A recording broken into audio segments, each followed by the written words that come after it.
U.S. imposing swift and severe costs on Russia following Ukraine annexation. Isn't it funny how, depending on who you are, the response to annexation goes from welcoming you with open arms to sanctions to murder everybody? That's a large part of the rearranging of 7 countries in 5 years. If you ever wonder why the United States is sending billions of dollars to Ukraine while people in both Michigan and Mississippi drink literal sludge, it's because they want to control the resources and the pipelines. Let them drink oil, is what they said. Isn't America just great? Yeah, don't we have the moral authority to intervene in Iran? What will the women do if we don't occupy their country and steal their resources? You're oppressed by your own people, or you're going to end up oppressed by the U.S. Choose your own oppressor sort of thing.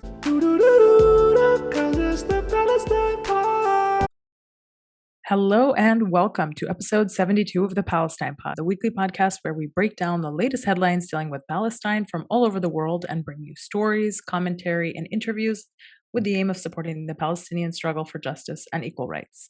I'm one of your hosts, Lara E. You might know me from Instagram as @GazanGirl, and I'm joined by my co-host, Mikey B. What's up, y'all? Mikey B on TikTok, Michael Schertzer on Instagram. And you can call me Mikey Intifada if you served in the occupation army, but you stand with the women of Iran.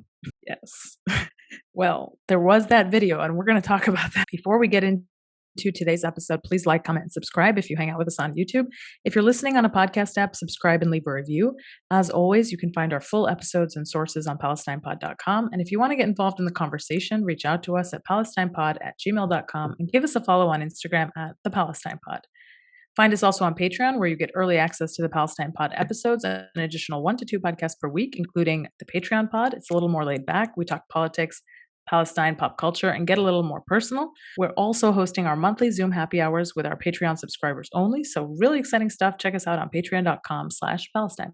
So I want to follow up on that Marvel story. We talked about how, the Zionists will have people in places of power where they can influence decisions. There is reporting by the Mint Press that shows that Marvel heads are revealed to be closely connected to the Zionist lobby. There are many individuals who have held or still maintain roles at Marvel that are associated with the Zionist military, intelligence, and institutions.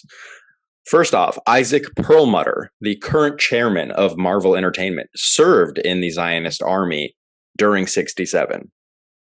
Perlmutter oversees a foundation that contributes to several pro-Israel causes, such as the ADL, Friends of the IDF, and Jewish Agency for Israel.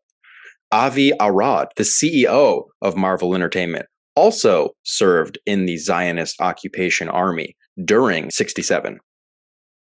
Marvel Comics investors Carl Icahn and Ronald Perlman are also tied to the occupation. Both Perlman and Icahn were revealed as donors to former Israeli Prime Minister Benjamin Netanyahu. Perlman's foundation has also contributed to several pro-Israel organizations, including the JNF, which is a leading organization in establishing illegal Israeli settlements displacing Palestinians. These are just a few of the connections between the Marvel universe and the apartheid Israel universe.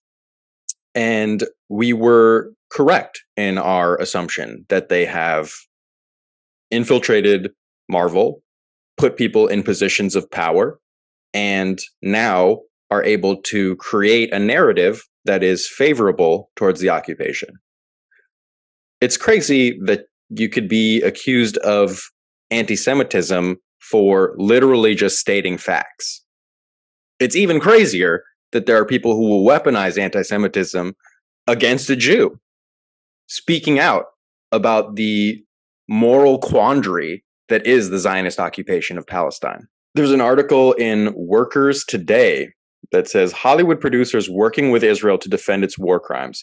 As Israel was launching a deadly assault on Gaza, killing thousands of civilians and displacing more than 100,000 people, many of America's top TV executives were trying to organize on a secret email chain. WikiLeaks documents show that top Hollywood producers were working with Israel to defend its war crimes. Many of America's top TV, music, and film producers were organizing to protect the apartheid state's reputation from widespread international condemnation. The Sony archive, a cache of emails published by WikiLeaks, proved that influential entertainment magnates attempted to whitewash Israeli crimes and present the situation as defending itself from an impending, quote, genocide, liaised with the Israeli military and government officials in order to coordinate their message, attempted to cancel those who spoke out against the injustice, and put financial and social pressure on institutions who hosted artists criticizing the apartheid government's actions. Many in Hollywood on the email chain expressed deep concern.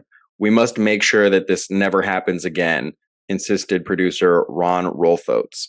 He was not talking about the murder of innocent people in Gaza. He was talking about the fact that many of the entertainment world's biggest stars, including celebrity couple Penelope Cruz and Javier Bardem, had condemned Israel's actions, labeling them genocide. This is all a quote from an email that was sent out. "Change must start from the top down. It should be unheard of and unacceptable for any Academy Award-winning actor to call the legitimate armed defense of one's territory genocide," he continued, worrying that BDS was gaining steam in the world of artists. The occupation's legitimacy rests upon political and military support from the United States. Therefore, maintaining support among the American public is crucial to the long-term viability of its settler colonial project. Producer George Perez messaged his colleagues in a chain email to introduce them to an IDF colonel, stating, "Everyone please use this reply all list from here on. I have included Kobi Marom, a retired commander in the Israeli army. Kobi was kind enough to give my family and I a jeep tour of the Golan Heights," which, may we remind you, occupied Syria. "The Golan Heights during our June trip to Israel. He also took us on a visit to an army base on the border of Israel and Syria, an area which has been in the news lately. Hard to imagine that the kids that we met at the base are most likely engaged in combat with our enemies." So among the people who were on this email chain is Israeli-American movie star Natalie Portman. And she didn't really seem down with this organizing effort because she replied, "How did I get on this list?" Wait, what? I swear this is true. Real? She said, "How did I get on this list?" Also, Ryan Seacrest, I guess, who was apparently also on the list. She replied before directly addressing Kavanaugh, writing, "Can you please remove me from this email list? You should not be copying me publicly so that 20 people I don't know have my personal info. I will have to change my email address now. Thank you." While Portman's open contempt for the group of rabidly pro-Israel producers is notable, more so was Kavanaugh's response. Kavanaugh wrote back, "Sorry, you were right. Jews being slaughtered for their beliefs and con members calling for the boycott of anything Israel or Jewish is much, much less important than your email address being shared with 20 of our peers who are trying to make a difference. My deepest apologies. I had lunch yesterday with Israel Consulate General who brought up J Street to me. He was so perplexed, confused, and concerned when he heard you supported them that he begged me to connect you to." And the emails also revealed that promoting engagement with Israel within the African-American community is one of Russell Simmons's major priorities. Russell Simmons, of course, the head of Def Jam Records and former head of All Def Digital. He is a staple in the hip-hop community business world, but he is somebody who has been accused of rape and sexual assault by a number of women.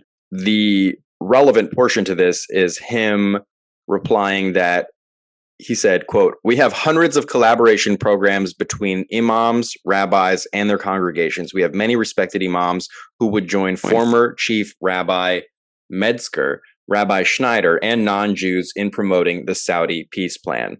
Through this campaign, we will be helping Israel," he concluded. This is a really creepy exchange that you are telling us about. Yeah, shout out WikiLeaks. So this week, there are a few viral posts that I want to talk about. The first is the clip of the students in a kindergarten in occupied Jenin. Apparently, the occupation was carrying a raid out on Jenin, as they do very often, and as they have been doing in recent months very often. And a nearby kindergarten was on the receiving end of just incessant sounds of the bombs.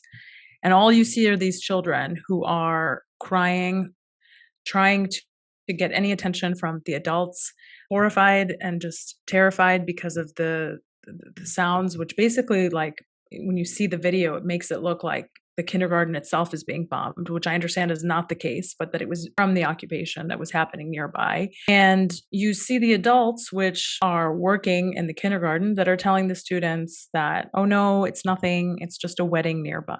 So there's a lot of things happening there. I can talk about how we shouldn't have to send our kids to school at 5 years old to just have to experience this.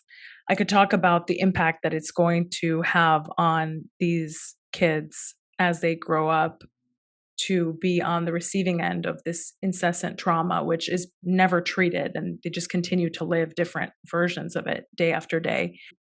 But the thing that I want to focus on is how even in those moments where Palestinians as adults who themselves have experienced this trauma because they also grew up under occupation, and now they're adults and they're taking care of the next generation, even though these adults themselves are traumatized and they're watching this new generation of Palestinian children being traumatized, something is happening where they are covering for the occupation, and they're actually managing, or they're trying to give these kids a semblance of normalcy, which I think is extraordinary. Not only would you not even expect them to be able to do this, they're saying, no, no, no, everything is fine, everything is normal. They're trying to create this space of normalcy for these children where there is absolutely none.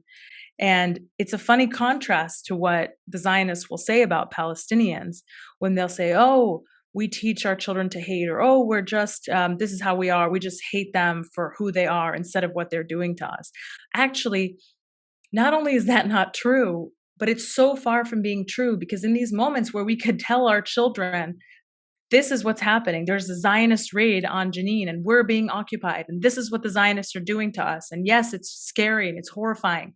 In those moments, instead, what we're doing is we're covering for them. We're trying to tell these children, no, everything is fine. No, it's all good. It's just a wedding. It's going to stop. You're fine.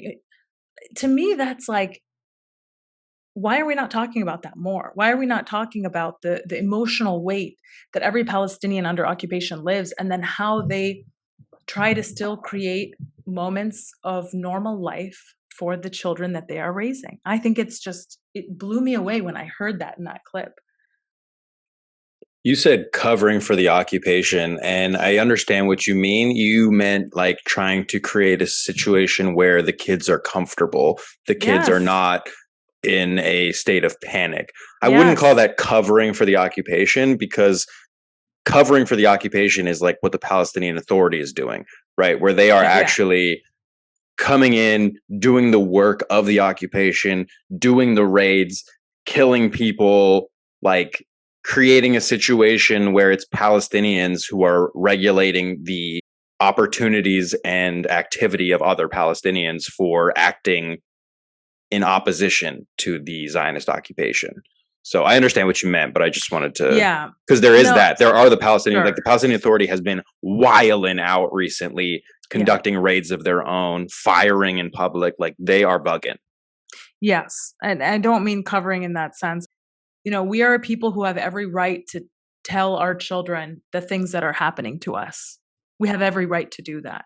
Yes. But we also are, in so many of these moments, trying to protect our children from the reality of the occupation. Yes. Which they're going to grow up and they're going to know, because every aspect of their life deals with avoiding being murdered for being Palestinian on your land. I mean, that's something that it's an inevitable part of life under occupation. But nevertheless, when the kids are really young, and when you try to preserve some innocence, and when you're trying to just give them as normal of an upbringing as possible, there are so many times when Palestinian families or parents are gonna tell their kids that the sounds of the Zionist bombs, no, it's not a bomb, it's just a plane, and that's because you're trying to protect your child. Yeah. It's just, I understand. I understand what you're saying. It's totally like moments that you or I will never ever have to experience. We'll never have to sit there and think about what to tell our child about this Zionist bomb. Yeah. It's like the kids will grow up eventually and realize that it wasn't the tooth fairy, right? Sure. But the kids already know. Like, there are a lot of kids who are well aware. That's why Suleiman, he ran away from the occupation army, was chased to his death, because he knew what happens when the Zionist occupation catches you. At 7 years old, he was privy to that information. He knew that running was his better option. Right, because no matter how hard their parents or their communities try to shield them from this, the reality is that it's something that they become privy to very, very, very quickly. And Suleiman, of course, is another one of those viral stories that we heard about this week. A 7-year-old boy who, while running away from occupation soldiers, and this begs the question, what on earth do occupation soldiers have? What business do they have chasing a 7-year-old boy in his neighborhood? What is this for?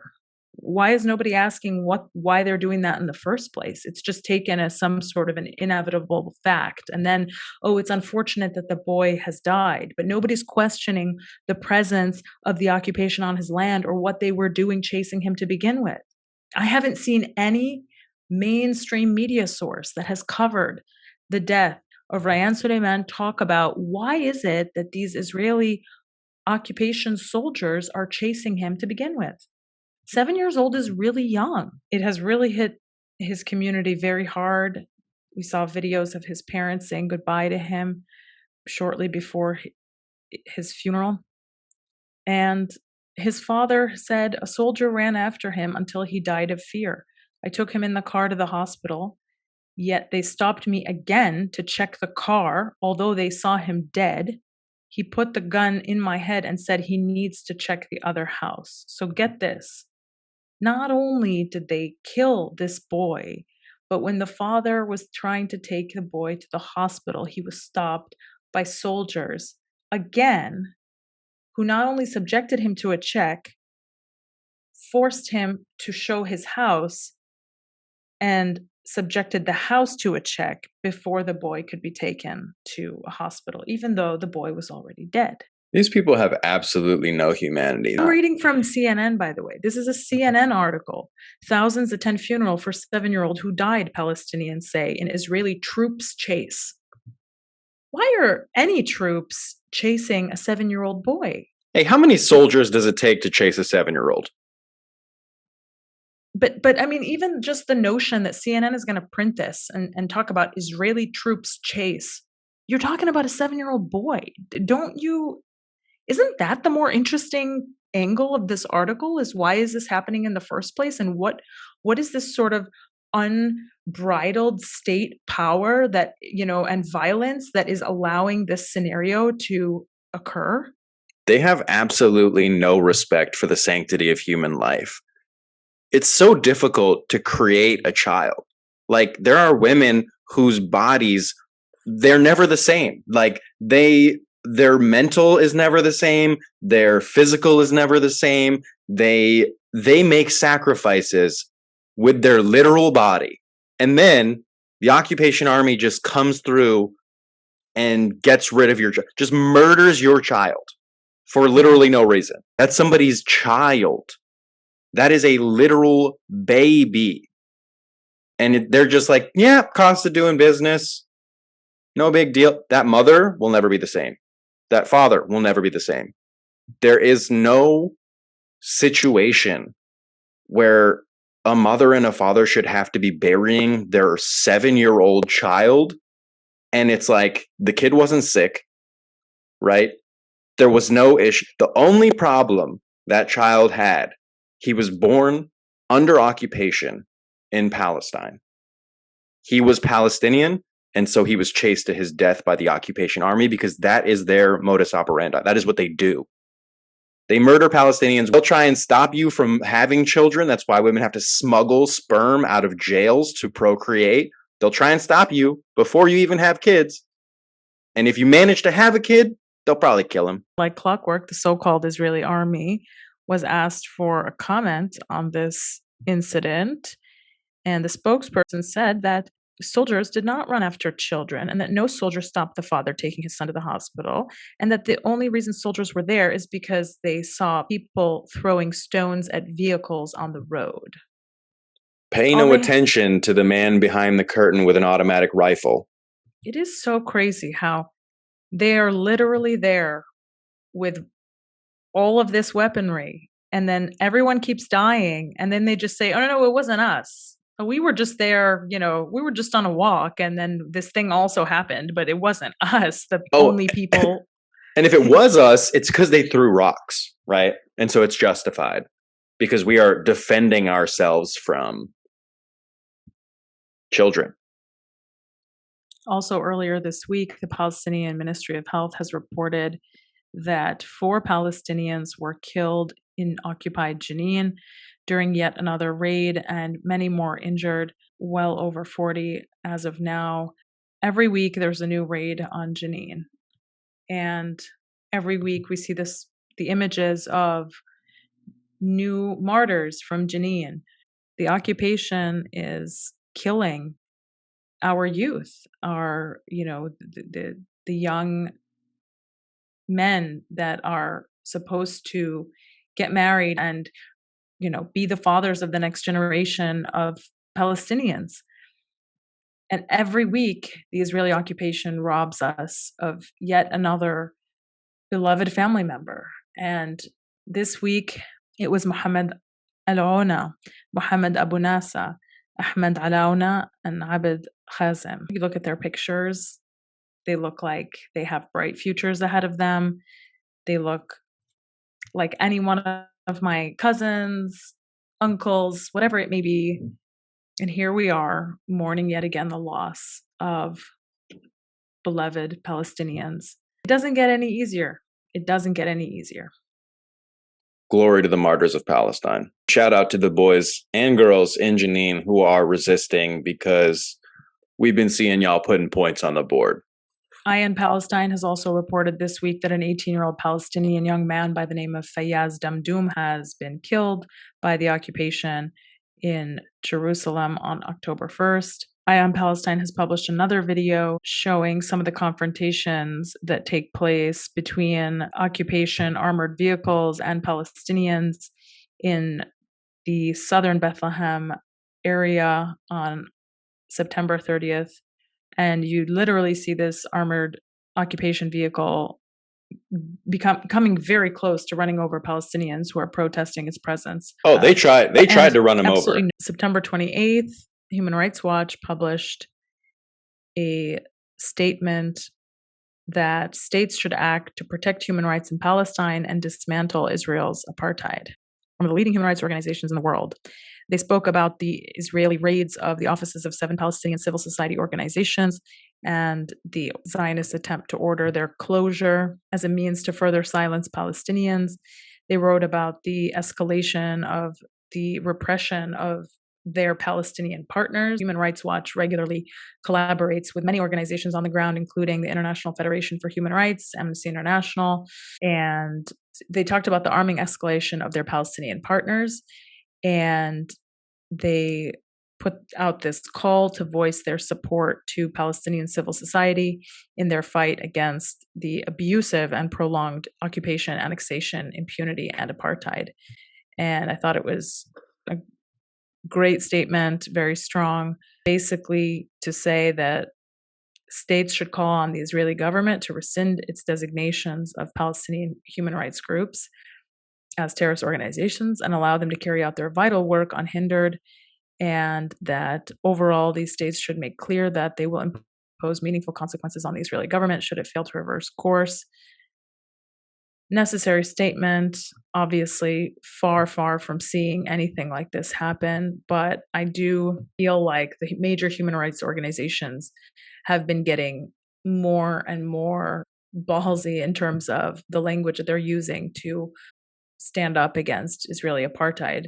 Ever since the reports came out by Human Rights Watch and Amnesty International, I feel like their coverage and their representation of this issue has been a lot more clear and a lot more focused on the reality, which is it's apartheid everywhere and it needs to be dismantled, as opposed to the way that they used to talk, which was more so in terms of the language of, there's Israel and the occupied territories. And yeah, it's really upsetting what's happening in the occupied territories, but that's as far as they were willing to go. So it is definitely interesting to take note of how far the language has come, at least in terms of the mainstream human rights discourse.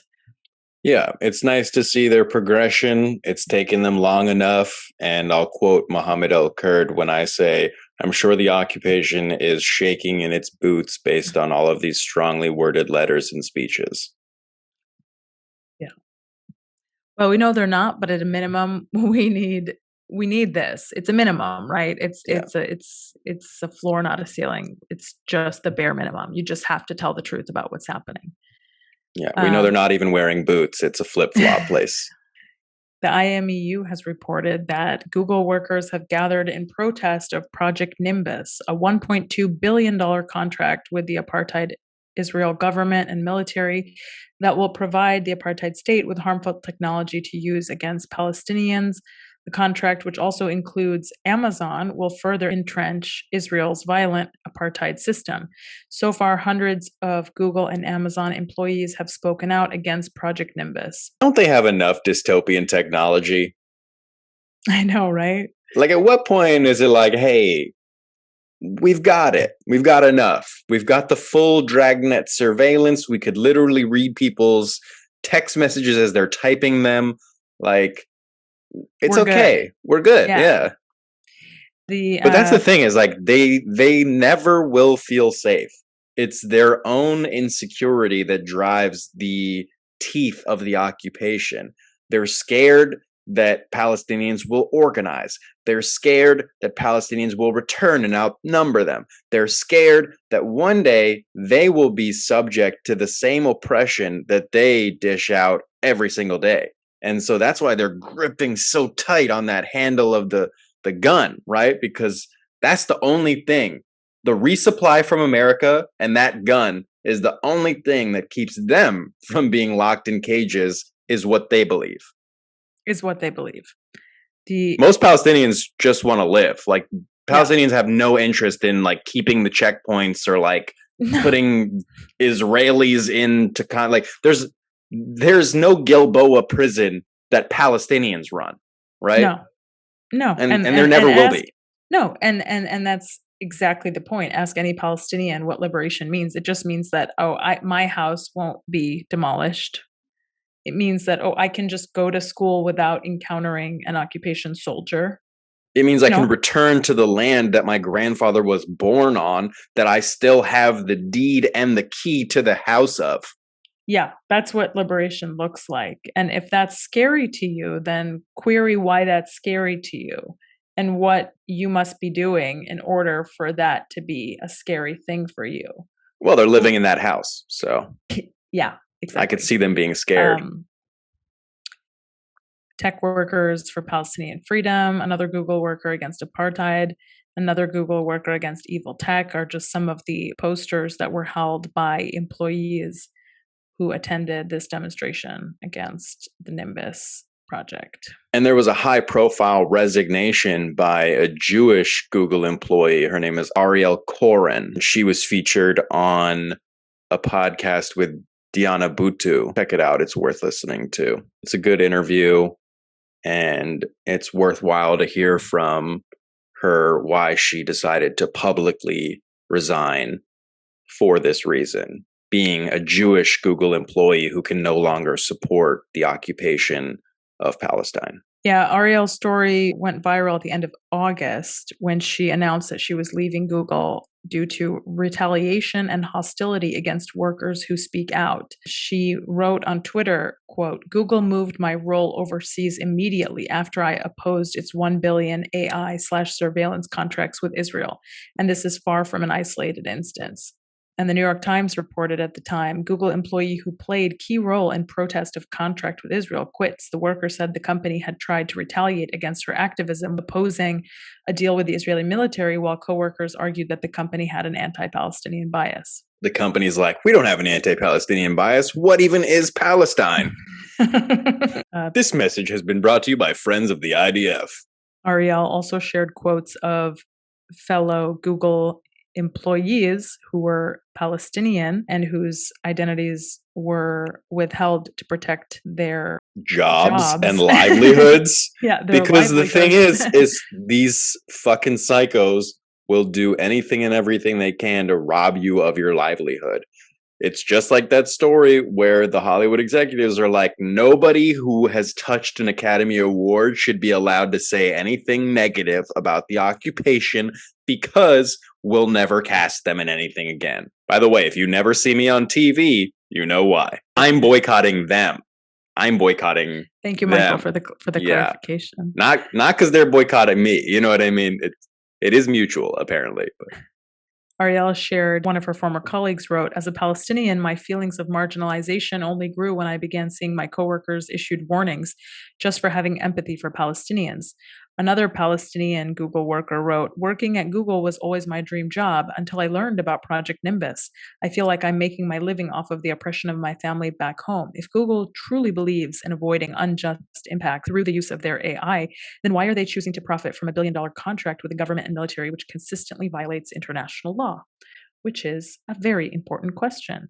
Another anonymous Palestinian Googler said, it has become impossible to express any opinion of disagreement of the war waged on Palestinians without being called into an HR meeting with the threat of retaliation. They're like, warning, you have expressed sympathy for Palestinians. That could cost you your job. Warning. This has been a warning from Google. Warning.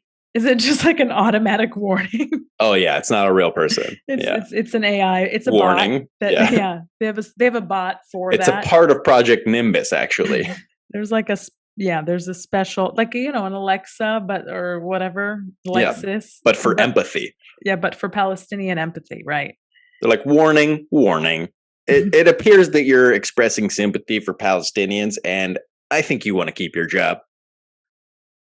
Warning. Ariel also shared that in 2020, Google even apologized to Jewish employees for donating to the movement for Black Lives, claiming that the donations were anti-Semitic because of the movement for Black Lives support for Palestinians. Wow. Then, in the name of fighting anti-Semitism, the company made a $400,000 donation to 4 right-wing non-Black groups in the middle of the Black Lives Matter uprisings. Hundreds of Jews protested and escalated our dissent to our management chains, but leadership ignored us. She then continued, the next year, amidst the May 2021 siege on Gaza, Google signed its enormous $1 billion contract to aid Israel in scaling out displacement and surveillance of Palestinians. The world's largest search engine weaponizing diversity to justify harming Palestinians is a crisis of conscience. She then said, more and more workers are speaking out. Workers are fed up with Google's aggressive pursuit of military contracts and pattern of unlawful retaliation. We are fighting back, and we have each other's backs. Workers and civil society won't stop until Google does the right thing. Drop Nimbus. What a brave, brave woman. This woman is single-handedly taking on and becoming the face for, let's say, this movement to expose Google for its nefarious contracts with an occupation and their funding of the surveillance and the murder of Palestinians.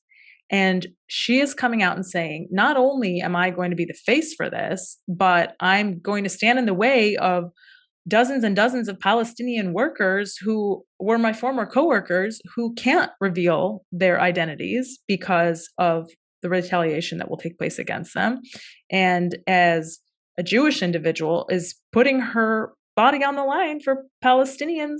And I think it's very, very, very admirable of her to do so. I think let me put it in ways that Zionists will understand.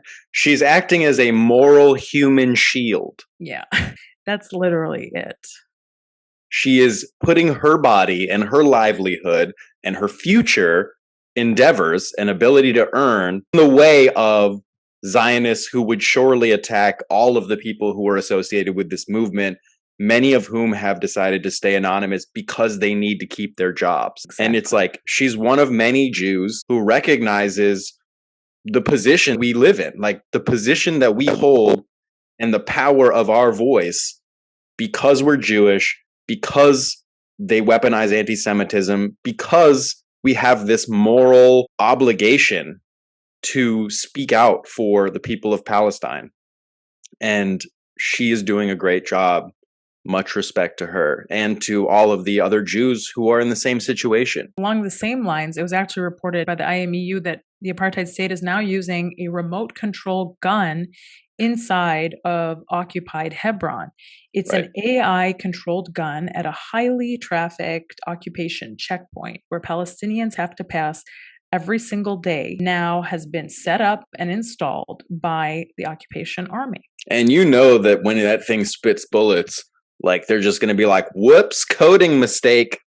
Sure, if they even admit it. But yeah, that'll be a great new, two-liner that's going to get them, absolve them of any responsibility for their actions. Yeah, it used to be human error. And they'd be like, oh, human error. Now they're going to be like, there's got to be room for the AI to learn. Sure.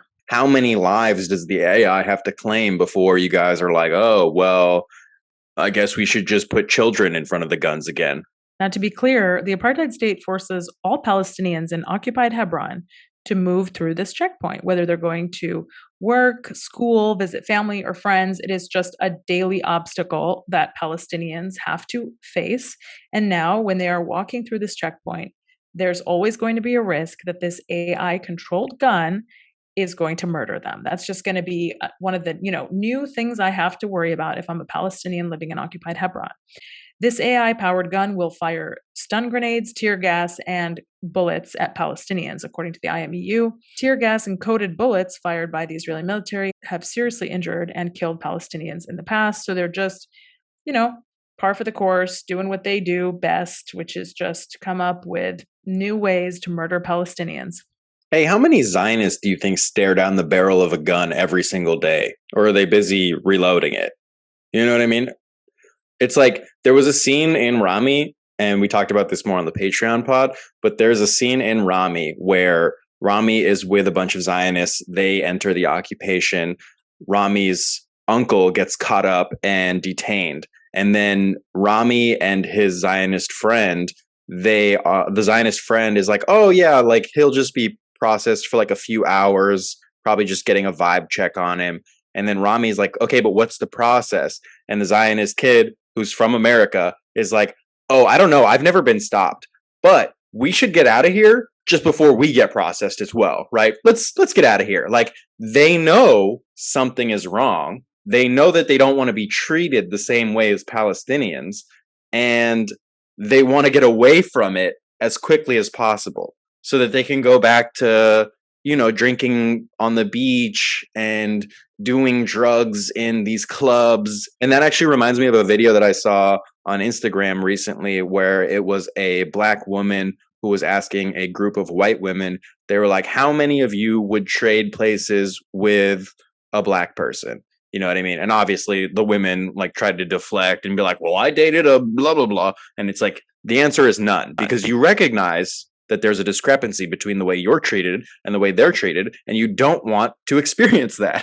100%. And that's like the only question that you could ask them where that discrepancy becomes apparent. Because ask them any other question, like, do you think there's racism against black people? They'll say, well, no. I mean, it's fine. Everything's fine. I'm not racist. But I dated a black guy once and he said it was cool. A popular propaganda video has been circulating around Twitter and Instagram of Israeli women declaring their support of Iranian women. And it was published actually by the official @Israel Twitter account. There are numerous shots of Israeli women, quote unquote, standing with Iranian women and declaring their support for the protests taking place in Iran and Masa Amini. The irony is not lost on them, of course, because the majority of responses to this post on Twitter are people pointing out the ever so interesting fact that they are very happy to stand by Iranian women, whereas every single day the occupation is beating and murdering and destroying the lives of Palestinian women and girls without stopping to even about it. Not just Palestinian women, Iraqi women, Afghani women, Yemeni women, you know what I mean? Syrian women. Literally, the occupation is engaged in murdering, pillaging, destroying, like everywhere. And so for these people to stand on the graves of murdered Palestinians and say, we stand with the women of Iran, it's like, no, you don't. You super don't. Your government has openly said that it needs to change the regime in Iran. Benjamin Netanyahu sat in Congress and said, we need regime change both in Iraq and in Iran. It's not a matter of if, it's a matter of when. And in Iraq, it was 2003. In Iran, they're trying to reboot it right now. One of the responses on Twitter is somebody reposting the video of the Palestinian girls from the kindergarten who were terrified because of Israeli bombs in Jenin. I wonder if these Zionists who are in this video and support this video are also supportive of the Palestinian school children in Jenin who are terrified because of the nearby occupation raid.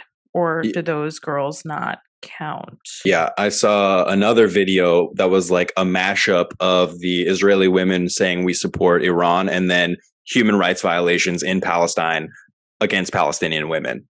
And it's a great video that highlights the hypocrisy of that statement that, you know, you could stand in occupied Palestine and be like, we support the women of Iran. And also, I've seen a ton of people attacking Islam in general, right? And telling hijabis to take off their hijab in support of what's happening of Iran. And it's like super duper disgusting.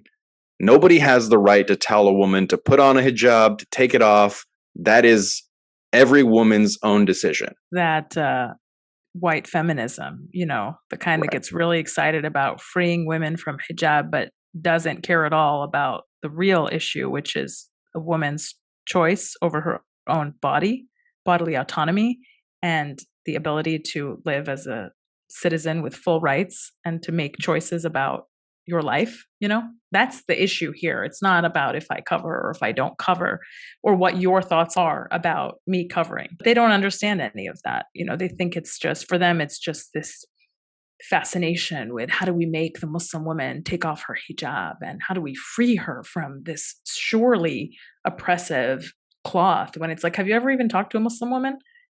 Do you even know any? Never Muslimed. Dr. Yara Hawari actually posted on Twitter something that I find very, very poignant in respect to this. And she wrote, the manic glee and overt fascination with women in the global South taking off their hijabs whilst not giving a shit about the crippling Western sanctions or bombs that kill them really sums up white feminism in a nutshell. They'll be like, I support the women who are oppressed and they have to wear hijabs. And that's why I'm going on birthright. Sounds about right. That's why I actually kicked this Palestinian family out of their home and I'm living in their home. It's because I support women's rights. I support a women's right to be homeless. I was looking very whistleblower-ish. So, well, speaking of whistleblowers, Edward Snowden was given Russian citizenship. Yes. So, he is me in the future. You know, Edward Snowden is my celebrity crush, right? That is weird. The man looks like he has no iron in his system. He probably doesn't, okay? That's fine. I'm not trying to like him because of the levels of iron he has. Like, I don't know what you want. No, he's just an icon. He's to me like a living example of somebody who takes his privilege and does the right thing with it. Absolutely. And he's the man. I think that's so admirable. And there's very few people in this world where you're just like, oh, you did the right thing with what God gave you. Like, you have all of these skills and privilege and abilities and whatever, and you're using it for good. And that like almost never happens. So shout out Julian Assange as well. Of course. Both of them. I mean, less of a sex symbol, but still righteous. Still righteous, but having a much harder time. Yeah, he didn't get to Russia. No. And I mean, was he still like in an embassy? Like, what is he? Where is he right now? He's locked up in transit, I believe, going to be extradited back to the United States to face likely fallacious charges behind some secret court. Yeah. 1 month America. Ago. Yeah. Isn't America just great? Yeah. Don't we have the moral authority to intervene in Iran? The women need us over there. What will the women do if we don't occupy their country and steal their resources? Think of the women. U.S. imposing swift and severe costs on Russia following Ukraine annexation. Isn't it funny how, depending on who you are, the response to annexation goes from welcoming you with open arms to sanctions to murder everybody? It's just like, how can you take yourself seriously? How can they keep up with the lies? Right. Like, I'm getting confused. Right. I'm not even the one doing the lying. Is annexation bad or is it good? Well, here's the thing. It's a good test. When it's done by the United States government or its allies, is good. It's a very good thing. Good. But when it's done by literally anybody else, it's a bad. It's very a bad thing. You could die. Yeah. Very bad. And that's pretty much the litmus test. Like, that's the way to tell. Yeah. That's it. You saw that they blew up the Nordstrom Pipeline as well. Like, yeah, what is that? Why did they who did this? Well, very likely the United States, because they threatened it already. And now they're blaming it. I mean, who cares what they're blaming it on? But it's most likely done by covert operatives working for the United States government. And it's because the United States is trying to control the world through natural resources and pipelines. Mm-hmm. That's a large part of what the rearranging of 7 countries in 5 years, as General Wesley Clark put it, whenever he gave that talk, put in the video. Just got this down from upstairs, meaning the Secretary of Defense's office today, and he said, this is a memo that describes how we're going to take out 7 countries in 5 years, starting with Iraq and then Syria, Lebanon, Libya, Somalia, Sudan, and finishing off Iran. Yep. You know, the last 2 countries remaining are Syria and Iran. And it's because they want to control the resources and the pipelines that they have either built or were already built and want to control the flow. If you ever wonder why the United States is sending billions of dollars to Ukraine while people in both Michigan and Mississippi drink literal sludge, it's because they don't give a fuck about us. They care about controlling natural resources and pipelines. And let them drink oil, I believe, is what they said. Yes. And that is why you will see U.S. officials just jump at the opportunity to declare their support for Iranian women. Not because they care, they don't care at all, but because they have every interest in making sure that the regime in Iran topples and that whoever is put in its place is very sympathetic to the U.S. imperial interests. They're trying to get another Shah of Iran situation going. Yeah. They really like the Shah because they put him in for the same reason that I'm talking about before. And ever since like 79, they've been having a real issue with Iran. Have messaged me to be like, oh, but like, don't you support Iranian women? Of course I do. Of course I do. And this is not such an annoying thing to say. Like, no, I hate women in Iran. Yeah, I love women in Palestine. I love women in Iraq. But when it comes to Iran, that's the only one I don't care about. It's like, don't you guys see that that's actually your position? Your position is, I only care about the women in Iran. I have never heard of Palestine. You know what I mean? Like, what are you talking? They've never heard the name Sandra Bland. What are you talking about? Yeah, well, obviously I support women in Iran. And obviously this is not to say that they're not being oppressed by their own government. They're 2 separate things. But then the question is, how is the US going to use this moment, which is probably very necessary, needs to happen for the benefit of the people who live there. But how are they going to then use that to benefit and to maximize their ability to get in there and exploit the situation? And that's exactly what's happening and going to keep happening. The problem is that any time that any people seek to free themselves from the oppression that they are facing, it's always an opportunity for the US to say, hey, we can get in there. It's our moment. It's now, right? And that's what they did with Egypt. Sure. That's what they did with every single country Libya? in the Middle East. Yeah. You remember when people were clamoring for intervention in Libya? They're like, we've got to get rid of Gaddafi. And it's like, okay, sure, Gaddafi wasn't great. Like there were a number of issues that were, but there's now an open slave trade in Libya. Literacy is down. So it's like, is it better? Is it better? Because Hillary Clinton was like, they must go. It's just the unfortunate reality of this world. And that is that either you're oppressed by your own people or you're going to end up oppressed by the US or some other external body that sees your efforts to free yourself as an opportunity to get in. So it's just like a sort of choose your own oppressor, goosebumps ending sort of thing. You love a choose your own oppressor. That's very funny. That's going to be the name of the title. Folks, that has been another episode of the Palestine Pod. Thank you all so much for listening. Go ahead and check out our full episodes and sources at www.palestinepod.com.